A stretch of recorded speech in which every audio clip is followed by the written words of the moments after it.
Hey. Hi everyone, good to see you. Hi Andrew and Pete, thank you. Hey guys. Andrew and Pete are here today and they're going to be talking about how to create content that isn't boring. Is that right? That's right. That's right. So hopefully this isn't boring or we'll be rubbish at our jobs. Yeah. Or it won't be boring. And Andrew and Pete are amazing content marketers and they run a business, a consultancy business, whereby they help small businesses to understand the digital sphere. Andrew and Pete, do you want to elaborate a little on that? Yeah, we love to help small businesses release their potential, do better content marketing, create a brand that people absolutely love. Mm-hmm. So that's what we really like to do because there's so much boring content out there these days. And there's just an overwhelming, it's just so overwhelming for people. And it's like, where do we start? And every day there's new updates on all the social media channels and everyone's getting distracted. And nobody's like getting focused, and that's what we really like to do. Get them focused, get them creating awesome content that's going to get shared, it's going to get engagement, it's going to build their audience, their fans, their loyalty, and ultimately kind of lead to sales. And we love working with the small guys because we find they've got so much more creative freedom. We find the bigger the businesses that we work with, the more hoops they have to go through, the more people have to check things off. Where small businesses can just put as much personality as they want into the content marketing. Yeah. So that's where our passion is. Amazing. Well, I'm really happy to have you here and to find out more about how small businesses can actually use content within their business. And because I know we was at Social Day, wasn't we? Was it the week before last? And there was a lot of talk, wasn't there, about like rubbish content being around everywhere, this boring content, people creating content for the sake of creating content, just so they've created content. Yes. And there's not much point in doing that, is there? So I guess my question to you, my first question for you guys is why is creating content so important? And why is creating the right content so important? Yeah, so a lot of people are talking about, a lot of people say that you need a USP for your business. Yeah. To kind of break through the noise and make a difference and, be known. And what a lot of people forget is that they also need a USP for their content. Yeah. Right. So what we call that is your unique content stamp. You have to do this action with it, as you say it, content stamp. It's like putting your own mark on it. So if you took your logo off, like, would it still be yours? Could you still tell it's Andrew and Pete or Social Days or whatever? Because if you're not doing that, then it's so easy to just ignore your content, forget about it, not come back to it, not share it, not engage with it. If it isn't engaging content, then it's not really going to do that much for you. And what we see is a lot of people doing content marketing for years, and it's not really working for them, and it's not giving them any results. I think people need to think about it, content marketing as more as just the blog on the website as well. We see kind of content marketing and social media as just becoming more of one of the same thing. So if you're on social media, you're trying to kind of do social media, but there's no kind of content that you're trying to create for social media, then you're going to struggle basically to stand out in the algorithms. And especially if you just kind of link into other people's content as well, which is great. Like, we're not completely against linking to other people's content. That's good. But you do want to be sending people your own stuff so people get to know you through social media. Exactly. Okay. But I would say it's probably quite hard, isn't it, for people to start creating content if that's not what they normally do. So they want to run their business, don't they? And I guess they don't really want to get involved in creating content, or they should be. But where do they, where do they start? What sort of content are they creating? I think we get that question a lot because I think it's often a headache for people to create content. Well, kind of our take on that is if it's a headache, then you're doing something wrong, right? So you should be passionate about your business. And if you're not passionate about your business, you're probably in the wrong business. But if you're passionate about your business, then your content marketing should just be kind of an extension of that. So it's not overly kind of salesy content marketing. It's more of showing people that passion and telling people why they need to be interested. Okay. Yeah. Yeah. So is it like That's a an good point. enthusiastic view?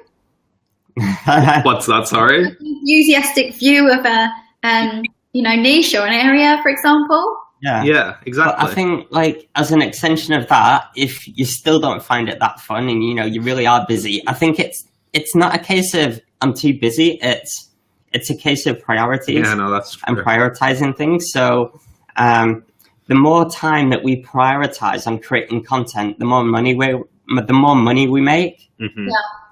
Now, if we didn't create content and we were just kind of trying to get clients and make and do with what we had, then we'd still be, the same as we were five years ago.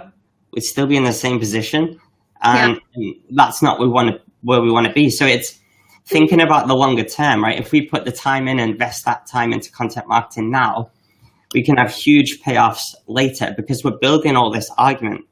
We're building all of these archives, which is going to reap rewards in the long term. Mm-hmm. And I think people need to realize that, it is the digital age now. Mm-hmm. Traditional marketing isn't as effective as it used to be. Mm-hmm. And the platforms that we have available, the tools that we have available, the opportunities that we have available now with content and social media and all that kind of stuff, it just outweighs what you could possibly do with traditional by far. And it's getting easier.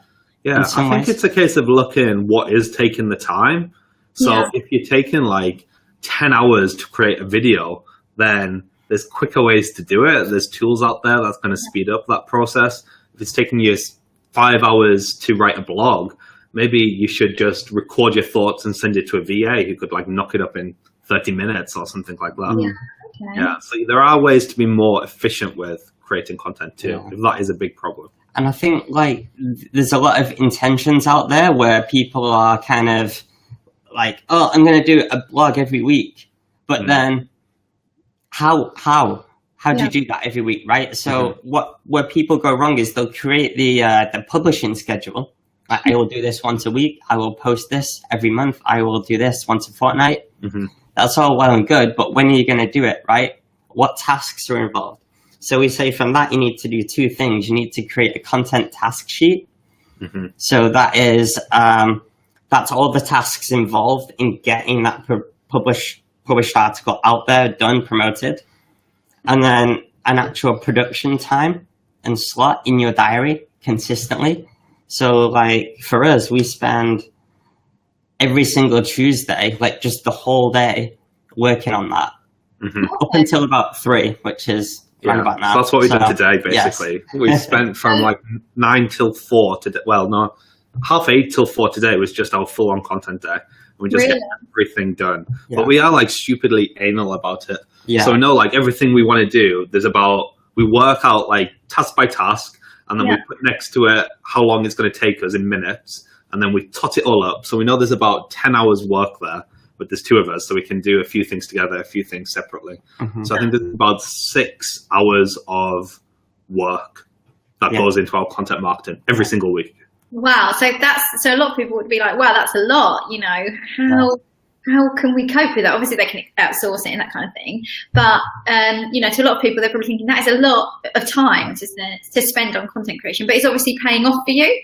Yeah, I mean, is it a lot of time really in the long run? It's like 6 hours out of a working week. Yeah. It's a small percentage, to be fair. Especially when you think about how productive people actually are. Mm-hmm. We actually think very productive. It made our work for our clients better as well, to be honest, because when we have our client days, we have our client days. When we have our content days, we have our content days. So we're not worried about that blog we haven't posted when we're working with the client. We are like 100% focused all the time on what the outcome for that day is. That's really good. So you're really mindful about, the situation you're in at the time, because you're not thinking, in the side of your head. And so that client's getting a much better quality time out of you. Yeah. And I mean, I think it is easier said than done. So it's not like we just kind of were always like this. It's something we've definitely kind of learned over time. And I think we've always been really good at like constantly improving, working out where our inefficiencies were and trying to fix that. Yeah. So I don't know, how long do you think we've been properly on it like that? Maybe 41 weeks. 41 weeks. Love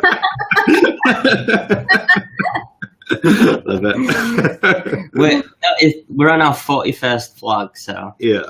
Oh, really? So it's actually 41 weeks. yeah. I didn't just make that up.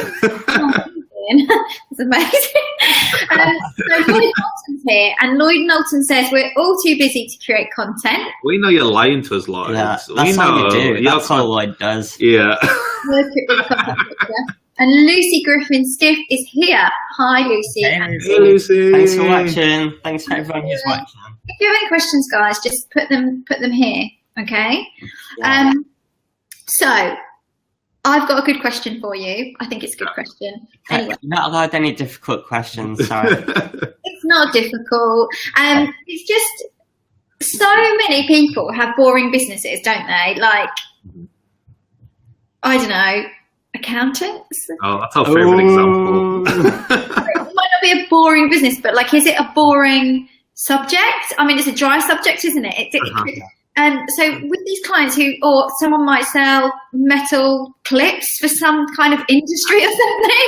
Do you know what I mean? Like really specific and that kind of thing. Obviously, the more specific, I guess, the easier it becomes because it's very targeted. But, you know, what can people do to make that seem exciting if it's like really boring? Like, oh, I sell slate pebbles or something like that for your garden.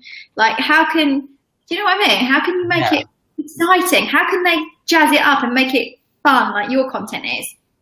Oh, thank you. So there's two types of industries, okay? There's the content-rich industries and there's the content-poor industries. So the content-rich industries are industries like ours, okay, Lucy? So Andrew and Pete, right? If we run a marketing company, if we talk about marketing, other people will be interested in that because people want to know how to grow their business.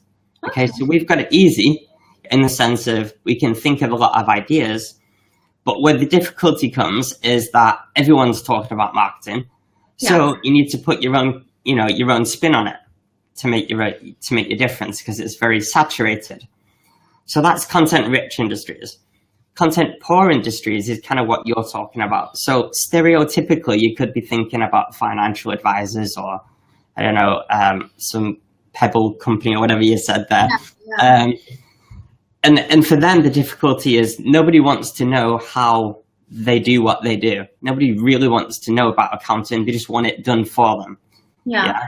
So the content that you need to create is around either your brand mission or the problems that you solve. So if your primary service is about kind of accounting and the value that you bring for people is that you give them more time, maybe you want to create other content around how else you can solve that for them. So other blog articles or videos on how to save time could be a good one. Or maybe you are maybe you're like a financial advisor that's really passionate about better financial decisions, looking at your figures, right? So maybe they could create content around how to make better decisions around the financial, about like looking at your financials and how to make better decisions from that. Or maybe their passion is like about something completely different. But whatever it is, like create content around that to draw people in. Because that's the stuff that they need to know about. It doesn't necessarily always need to be about your product or service. I think that's what that's kind of like that in the summary. It can be about your brand. It can be about your mission, what you want to help people do. Like I know at Social Day Birmingham, we talked about Chubbies as a great example. The company that makes shorts. So their content isn't around all the different materials of shorts that you can have or how to find the perfect pair of shorts or when do you wear shorts compared to pants, which might be quite dry. And their content's all around the mission, which is how to have fun at the weekend. So all they create content on isn't shorts. It's about fun things you can do at the weekend. And that can be a great way to be a bit more engaging, a bit more interesting in an industry where people don't really care about the products. Understood. So with accountants, for example, going back to them, so if you're answering questions and solving a problem, that's cool. But isn't everybody, other accountant, doing that based on advice from content marketers? How do they stand out with their content? How do they do something different and inject a bit of personality into it? Okay, so yeah, I was going to say, I think the first step is knowing what your personality is. I think that's what a lot of, especially accountants, kind of struggle with. They feel like they have to be this super corporate, super serious business person because they handle the figures, yeah? Where that's not what people buy from. People will buy if they like you, yeah? So understanding what you want to appear like should always be step one. And that's where we always start with our clients at, is understanding the brand. And we get them to come up with 3 like completely unique standout brand values that they can run their content by.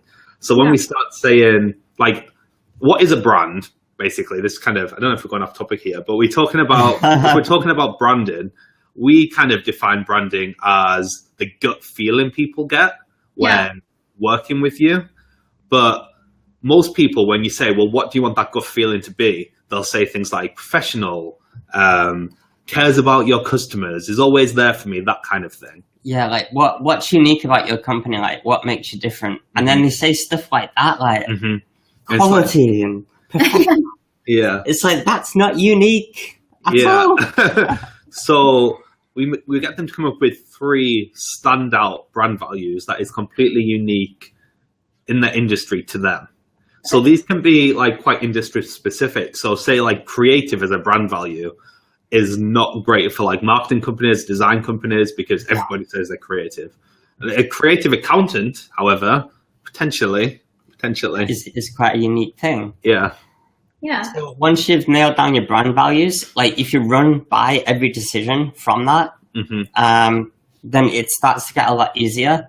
And also, like, there's more to a brand. Like, there's brand values, there's your mission, there's the kind of wording, the lingo that you use, there's your avatar, all these kind of things. But once you've like nailed that down, then it becomes so easy to think of amazing content ideas, or at least your unique twist on traditional content. So to kind of come up with that as well, that might be useful. We basically, usually in our office, but we have done it over Skype with like a spreadsheet, usually in our office, and we've got a big whiteboard on this wall, and we basically just put the name in the middle, and then we say to them, how do you want someone to describe you when you're not in the room?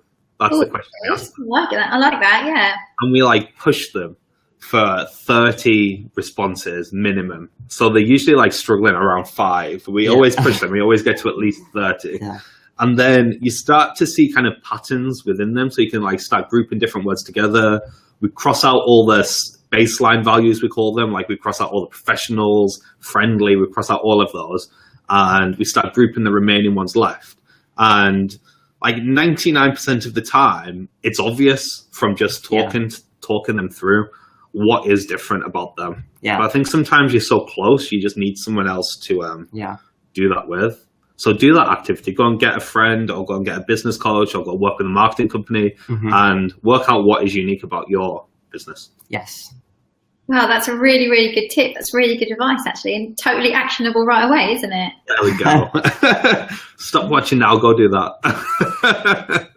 Hi, Yusuf. Good to see you. So what do you think is more important? Is it at the moment, with the way that there's so much video out there and probably not enough video compared to blogs and things like that, what's more important? Is it more important to create video content or written content or like podcast content or GIFs or like what is whatever? I think some people it's tougher to do like the videos and the podcasts, which is fair enough. But I think the most important question to ask is what does your audience want? Now, another important factor is to consider like the power of a podcast and a video over a blog. So when we were doing our blogs, we were getting like some good traction with it. But the moment we started our video content, weekly videos, like it was a complete game changer for us. Like people like from around the world would just, as opposed to like months and years, it would make people want to work with us in like minutes. So people would come onto our YouTube channel, they'd binge watch our videos, and then just buy from us, and we don't even know who they are. And yet they'll be commenting like, "Oh, we love all your stuff." They'll be sharing it, and they'll be like, "Oh, we're your biggest fans." And it's like, we've never met you. You've never commented once.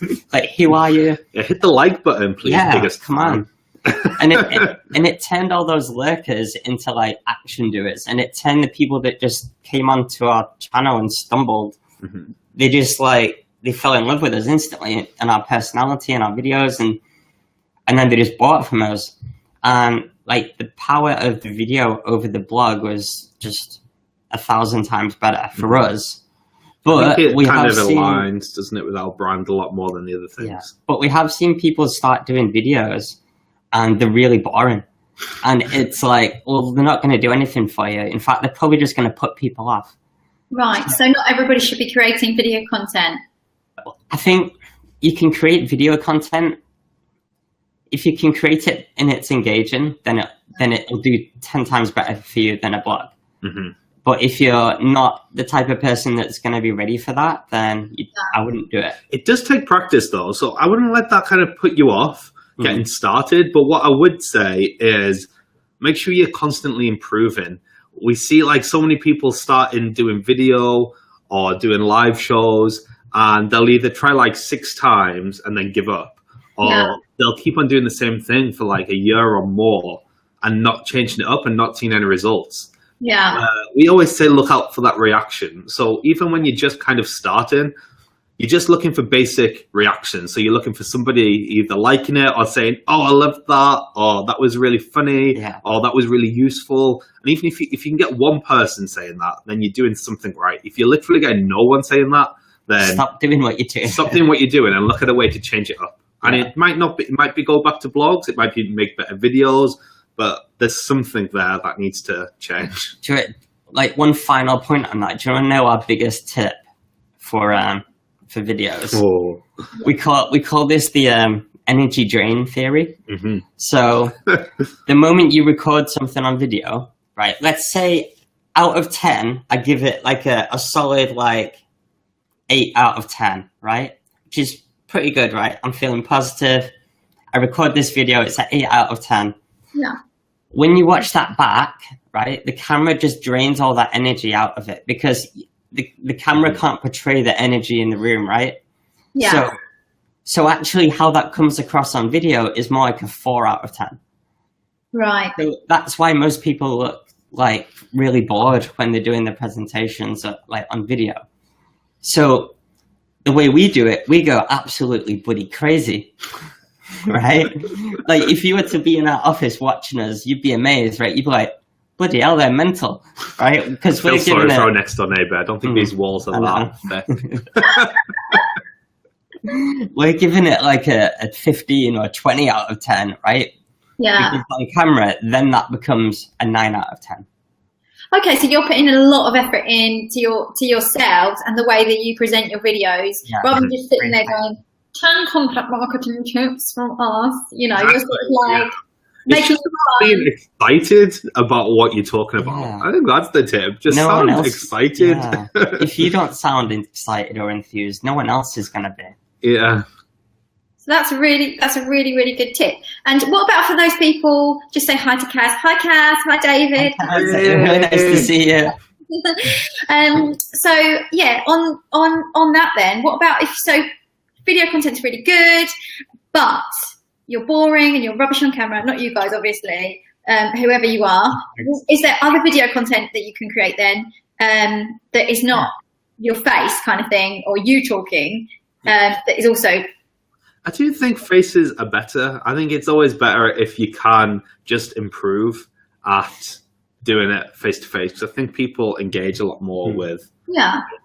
But depending on different businesses, I know that you've seen like great stories told, like heart-wrenching stories told on Facebook, where it's literally just like nice images. So I think there is ways that you can do it. You know, Tasty, those videos. Yeah, Tasty. And like BuzzFeed and Viral Thread and Lad Bible and stuff. Yeah. They have like montages with quotes over it and music and stuff. like that can be really shareable, really powerful. It's not going to build your personal brand as such, but it does get a lot of traction if you do it right. So, there is opportunity to do that. You could maybe mix it in with a few live videos or something. But it's definitely possible. Yeah. I mean, if you looked at some of our videos from people think 41 weeks ago, that's when we started doing video, but it wasn't at all. We've been doing videos since we started in some form or another. And we can watch those back and we can just cringe because they're so awkward and so boring and ugh. But you have to kind of get, and hi, I'm Andrew. We do marketing. But you just have to get through those, right? It's still not 100%. The uptake on video is still not 100% there. So I feel like there is still time to get better at it. Yeah. You don't want to be waiting 2 years down the line when everyone's doing video and yours are still really boring. So start now. we wish we'd started earlier, to be honest. Yeah. I'm pretty sure I went through all my YouTube videos at one point and just deleted them all from years ago because they were so bad. I was just like, no, this is so cringe. And then I thought, oh, actually, I kind of wish I didn't delete them because then I could look back on them. But, sometimes it's just too cringe to just, but you have to start somewhere, don't you? Do you know what can help people? Getting someone else in on the video. So it's sometimes really hard just to talk to your camera and pretend it's a person. Where if you can have a bit of dialogue with someone. This is quite good, isn't it? This makes it a little bit easier. Yeah, exactly. It can make it a lot more. I think you just become more of yourself. Lloyd says you've got to love an old cringe video. Don't go looking for them, Lloyd. No, don't go looking. I'm nervous now. I feel like Lloyd, after our video that went live today, I feel like Lloyd's looking for some ammo on us. Oh dear. This is Lucy. We just need to go and delete all of our YouTube. Yeah. So, guys, how can I know we've kind of been through this actually, haven't we? How can people start to devise a content plan? Yeah. So for us, we have 7 steps for people to go through that we think are the right order, logical order to go from 0 to hero with content marketing. Okay. It's what we've devised. Atomic, our membership site, that's what people go through if they join that. We take them through the 7 steps. So to start out, you really need to get your head in the mindset first. So why are you actually doing this? Yeah. What's the goals here? You need to think about what types of content you can create, what problems are you solving for people. Then you need to work on your brand. Okay, so like we said before with that exercise, the brand values, make sure you know what you stand for, make sure you know what's going to be unique about you. And then put that into your content. So what makes your content unique? Okay, why are people going to come back and watch your content?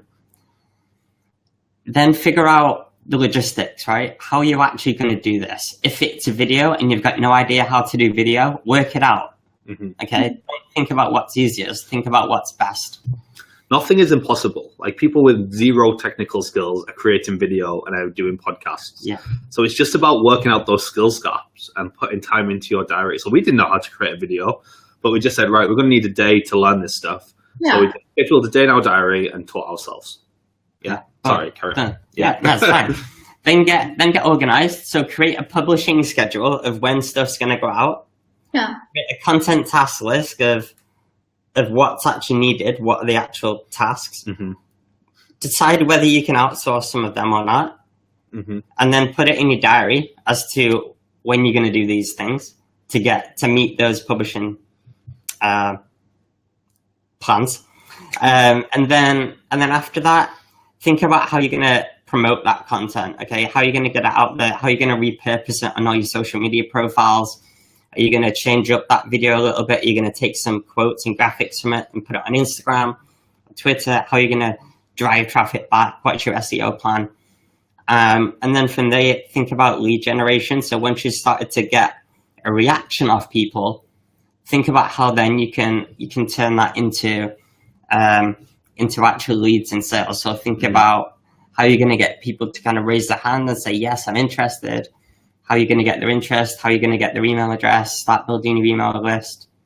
And then how are you going to like actually ask for a sale? What's the process there? Mm-hmm. So that's kind of like 7 steps in a nutshell. Yeah, that's like the 7 steps. But honestly, like start with the brand because it's what makes you unique. Mm-hmm. And that is all too important because I don't want people going out there plowing ahead and like 6 months, a year down the line is still doing exactly the same thing as everyone else and it's not working for them. Because like, the reality is that's what they're going to find. They'll get some small wins, but they're not going to get the wins that they're looking for. Mm-hmm. Okay, that's really interesting. That's really, really good. And I still love that tip about getting a whiteboard and just writing down all of the kind of for that. Yeah. Andrew and Pete's brand values exercise. Right. Simple. Sometimes it's so simple, but you know, really effective. It's just, you know, well, what can we go away, guys? What can we go away with and implement? Getting late in the day. What can we do? Okay, 1 minute. Let me just pretend that never happened. Oh, it's live, so I can't. What can we go away and implement right now? So I think there's kind of 2 things. So if you are not 100% sure of what your brand is, do that brand values exercise. I think that's step 1. If you do know what your brand is, if you're confident with that, but you're struggling with the actual creation process, then you need the 3 things in place. So you need your publishing schedule, you need your content task sheet, and then you need your production schedule. So what you're going to do, what does that entail, and then when are you going to do it? Yeah. So you have to be organized. Very organized. That's the key to success with business. I think that's the biggest failure that content marketers have. Yeah. Like it fails because people aren't organized enough. It's like if we were to ask someone what they're doing in the morning. Yeah.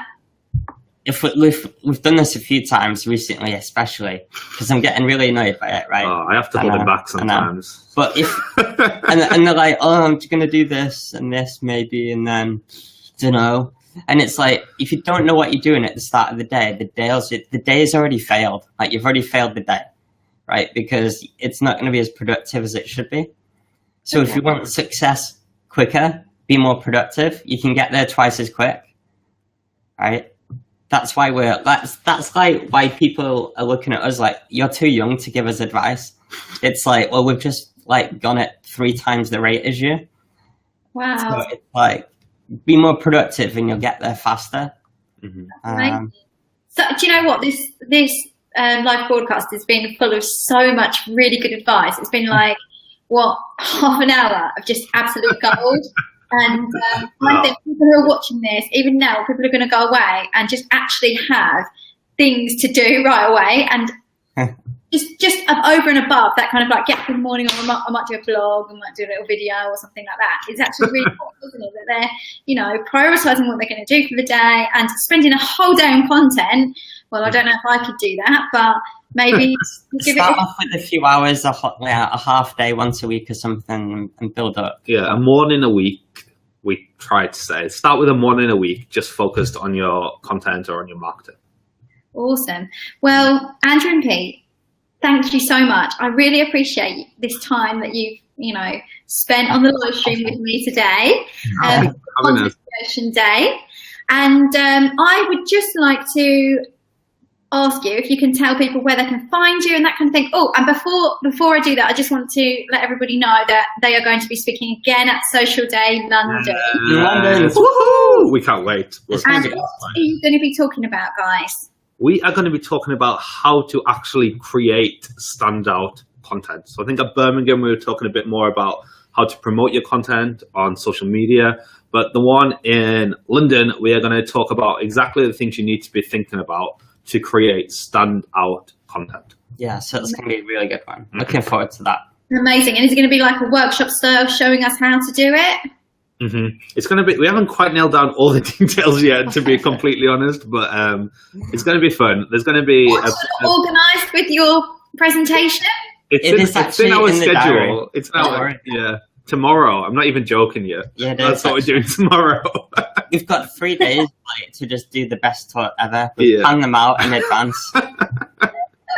She thinks we're lying, but we're not. I know, we're not lying. I know it's going to be amazing, guys. Whatever you come up with, it's going to be utterly amazing. The feedback from Birmingham was just brilliant, basically. So, guys, Andrew and Pete, where can people watching now go to find out more about you? Where can they go to see all of this amazing content that you create?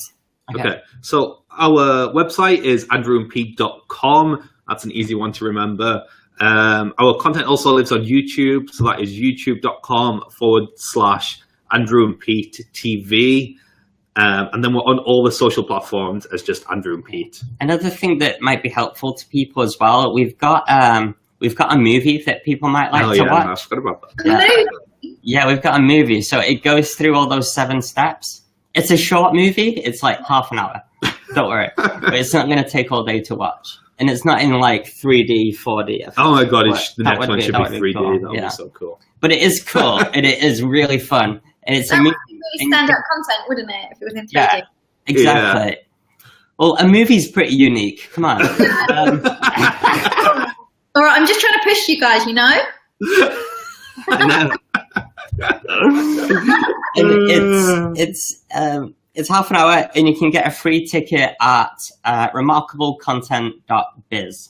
Remarkablecontent.biz. Yes. So that might be worth checking out for people if they want to know more about this kind of thing. That's amazing. Well, Andrew and Pete, the amazing Andrew and Pete, thank you very much for being here with me today on Social Day. And we will see you next on the 16th of June in London. Get your tickets, guys, because Social Day Birmingham was insanely good. Yeah, it's going to rock in London. Yeah, Social Day London we know is going to be so much better as well. I can't wait. And thanks for having us on the show, Lucy, as well. Yes. Thank you so much. It's going to be amazing. Thanks, everyone, for watching. Thank you. Bye, guys. Bye. So, guys, and you're still here. The live broadcast is just finishing. Okay, cool. I've got to end it. Hold on.